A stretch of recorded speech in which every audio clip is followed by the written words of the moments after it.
Oke, selamat pagi anak-anak. Hari ini kita akan membahas tentang materi KD 3.1, yaitu memahami sikap dan perilaku wirausaha. Nah, saya harap kalian mendengarkan materi ini dan melihat serta memahami apa yang saya jelaskan. Kita akan masuk dengan memahami sikap dan perilaku wirausahawan. Di sini sudah ada pengertian kewirausahaan. Istilah kewirausahaan pertama kali diperkenalkan pada abad ke-18 oleh ekonom Prancis. Nah, pengertian lainnya menyebutkan kewirausahaan adalah proses menciptakan sesuatu lain dengan menggunakan waktu dan kegiatan, disertai modal dan resiko, serta menerima balas jasa dan kepuasan serta kebebasan pribadi. Nah, jadi pengertian kewirausahaan itu lebih tepatnya yang di bawah sih, yang menyebutkan kewirausahaan adalah proses menciptakan sesuatu dan lain-lain.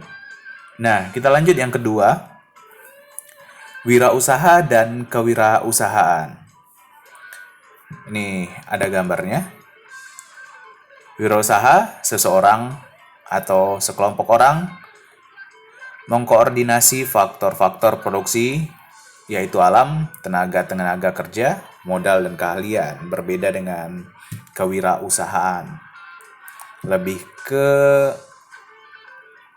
apa yang telah dibuat oleh mereka. Kita masuk yang ketiga, mengidentifikasi sikap dan perilaku wirausaha. Yang pertama itu yang A, sikap atau attitude. Merupakan kecenderungan individu untuk merespon dengan secara khusus terhadap stimulus yang ada di lingkungan. Karena masih dalam bentuk kecenderungan, maka responnya masih tertutup, tidak dapat dilihat langsung. Sikapnya disebut juga dengan pendirian. Sikap berupa kecenderungan untuk mendekat atau menghindar, positif atau negatif, terhadap berbagai keadaan sosial seperti intuisi, seperti institusi, pribadi, situasi, ide, konsep, dan sebagainya. Nah, ini yang perlu diperhatikan karena attitude itu dari semuanya, dari kehidupan pun, bukan hanya dari wirausaha, attitude itu adalah yang nomor satu. Bahkan dalam belajar ini pun, kalian harus mempunyai attitude baik kepada saya, guru kalian, dan kepada teman-teman kalian. Itu pasti berbeda.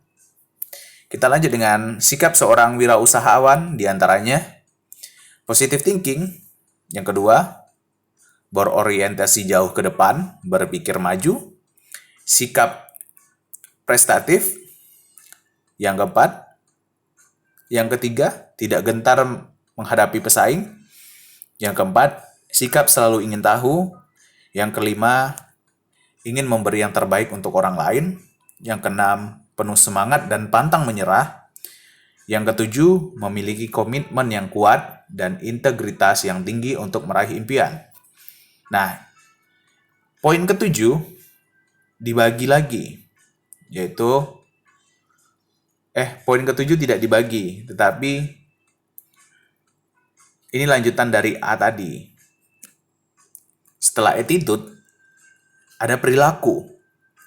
Nah, perilaku inilah sangat berperan penting bagi kalian juga, karena perilaku kalian terhadap lingkungan akan membuat tindakan-tindakan yang kalian buat itu didasari dengan sikap yang telah kalian ambil. Nah, di sini dijelaskan ada dua kelompok perilaku manusia. Yang pertama, perilaku tertutup. Kenapa? Bila respon terhadap stimulus masih belum dapat diamati oleh orang lain atau dari luar, respon seorang masih terbatas dalam bentuk perhatian, perasaan, persepsi, pengetahuan, dan sikap terhadap stimulus yang bersangkutan. Nah, ini yang sikap tertutup. Kita lanjut yang kedua, sikap terbuka. Sama saja, tetapi ini lebih terbuka dan dapat mengamati orang dari luar atau respon-respon yang haturkan kepadanya bisa terlihat pasif kepadanya. Kita lanjut, sikap dan perilaku tidak dapat dipisahkan. Sikap adalah mindset atau pola pikir atas hal-hal yang dihadapinya, sedangkan perilaku adalah tindakan dari kebiasaan atas kebenaran yang ia pegang teguh. Perilaku kewirausahaan secara individu. Yang pertama, teguh pendirian. Yang kedua, yakin dengan apa yang dilakukan. Yang ketiga, komitmen dan tanggung jawab. Yang keempat, disiplin, jujur, dan optimis. Nah, kita lanjut ke yang keempat, sikap dan perilaku kerja prestatif. Di sini ada gambar, bisa kalian lihat. Kerja tuntas, kerja ikhlas, kerja mawas, kerja cerdas. Yang kelima, bekerja efektif dan efisien. Efektif adalah pencapaian tujuan atau target dalam batas waktu yang sudah ditentukan. Efektif adalah kualitas yang baik, waktu yang tepat, biaya yang optimal, sistem yang benar, metode kerja sesuai SOP, alat yang benar, tepat, cepat, hemat, dan menyelesaikan masalah tanpa menimbulkan masalah baru. Itu efektif. Untuk efisien adalah sebuah hasil yang dicapai dan diwujudkan melalui perencanaan dan pengolahan optimal dengan menggunakan alat yang tepat, biaya yang rendah, dan waktu penyelesaian yang cepat. Itu perbedaan antara efektif dan efisien. Kita masuk ke yang poin ke-6, karakteristik wirausahawan. Karakteristik wirausahawan itu ada banyak arti. Yang pertama itu ada dari Leland F. Handy dan Jacob Saxty. Yang kedua adalah menurut KBBI. Nah, kita ambil yang menurut KBBI aja ya. Menurut KBBI, pengertian karakter dapat diistilahkan sebagai sifat-sifat kejiwaan, budi pekerti, akhlak yang dimiliki seseorang yang nantinya akan membedakan seseorang tersebut dengan orang lainnya. Karakteristik. Menurut Pusat Bahasa Depdiknas pada tahun 2008, pengertian karakter merupakan bawaan dari hati, jiwa, budi pekerti, kepribadian, sifat, tabiat, personalitas, temperamen, dan watak. Berkarakter dapat pula diartikan dengan kepribadian, bersifat, berperilaku, berwatak, dan bertabiat. Ini ada gambar karakteristik wirausahawan. Ada 1, 2, 3, 4, 5, 6, 7, 8, 9. Ada 9 dan kalian bisa lihat. Ada dream sampai dolar, ada juga, ada detail, ada devotion, banyak, ada dedication. Lanjut ke 6 karakteristik utama seorang wirausahawan. Sikap dan perilaku, disiplin, latihan dan ketaatan pada aturan, komitmen tinggi, fokus pikiran diarahkan pada tugas dan usahanya dengan selalu berupaya memperoleh hasil yang maksimal. Yang kelima, ini saya tekankan, jujur. Yang keenam, kebenaran yang diungkapkan sehingga menimbulkan kepercayaan. Ketujuh, kreatif dan inovatif.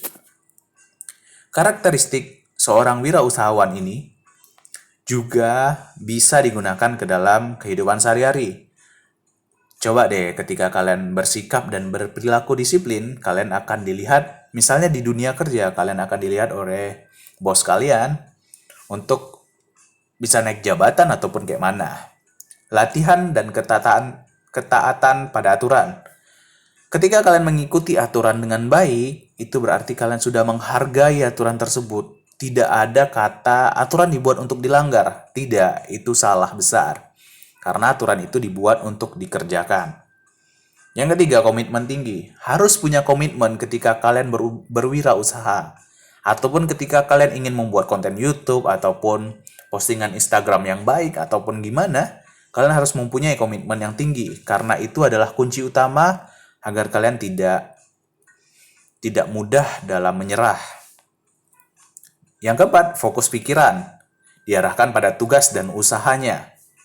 Nah, ini kalian harus bisa menguasai ini karena ini adalah bentuk dari apresiasi diri kalian jika ingin menghasilkan sesuatu dengan hasil yang maksimal. Karena ini sangat berperan penting bagi kalian. Yang kelima, jujur.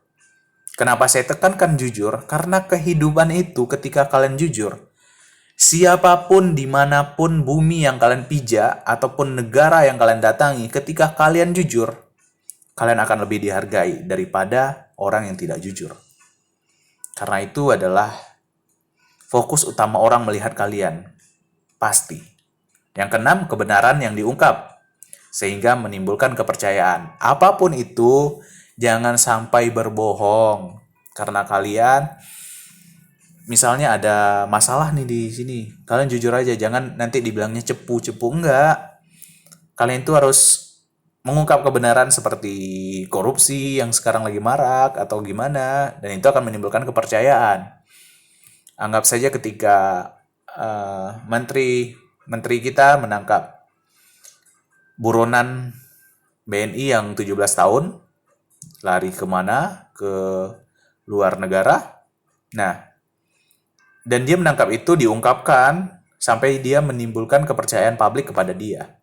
Yang ketujuh, kreatif dan inovatif. Kalian pasti tahu.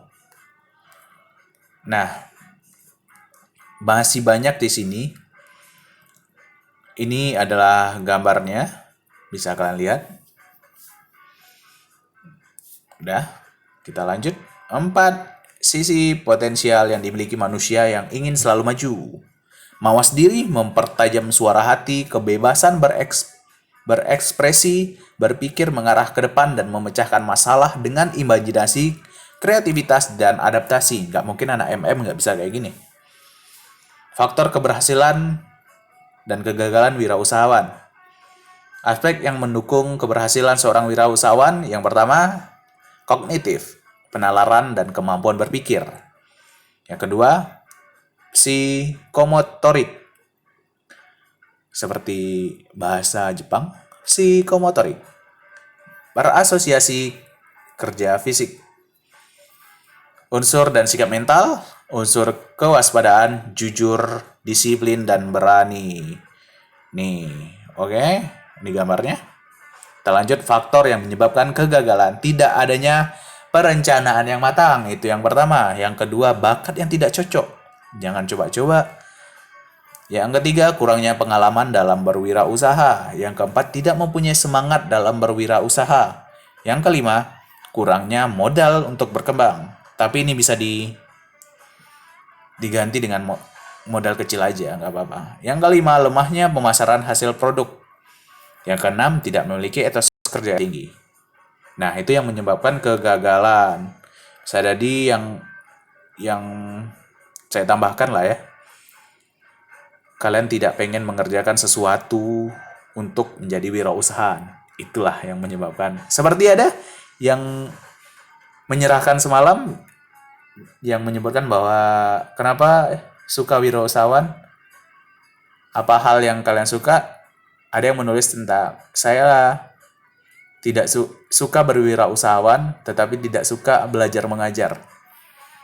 Nah, itu salah besar. Itu yang membuat kalian tidak berpikir maju. Karena belajar mengajar itu adalah proses yang paling penting. Ketika kalian tidak belajar mengajar, bagaimana coba? Mau langsung terjun ke dunia kerja tanpa adanya modal dalam pikiran kalian.